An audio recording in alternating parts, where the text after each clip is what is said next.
Top quality और consistent performance के लिए सिर्फ सिल्वर पंप। टॉप क्वालिटी और कंसिस्टेंट परफॉर्मेंस के लिए सिर्फ सिल्वर पंप, नाम याद रखना।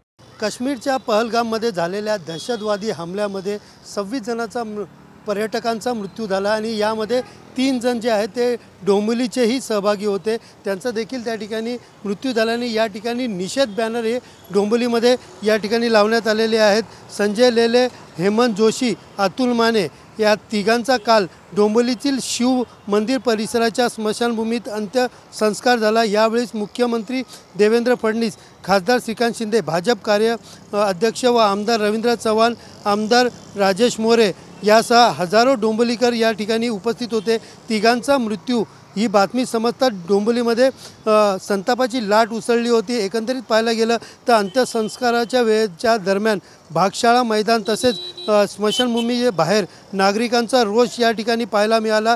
जोरदार घोषणाबाजी करत या ठिकाणी सगळ्यांनी आपला निषेध नोंदवला आणि त्याचबरोबर डोंबिवली बंदची देखील हाक दिली होती। आणि आपण पाहू शकता मी सध्या उभा आहे डोंबिवली पूर्व स्टेशन परिसरामध्ये आणि या ठिकाणी काही दुकाने देखील अजून देखील बंद असल्याचं या ठिकाणी दिसून येत आहे। एकंदरीत या बंदला सर्वपक्षीय नेत्यांनी ही बंदची हाक दिली होती व त्यानंतर काही ठिकाणी जे आहेत ते दुकानं काही बंद केलेले आहेत। तर दुसरीकडे पाहायला गेलं तर याचा निषेध करत या बंदमध्ये डोंबिवलीमधील टिळक चौक परिसरातील शाळेने देखील सहभाग घेतलेला आहे।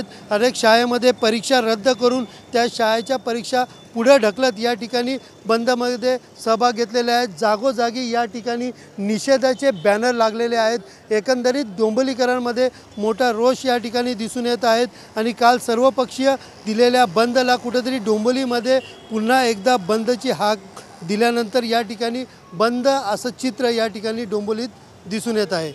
कॅमेरा पर्सन संतोष कदमसह सुनील जाधव, TV9 मराठी, डोंबिवली।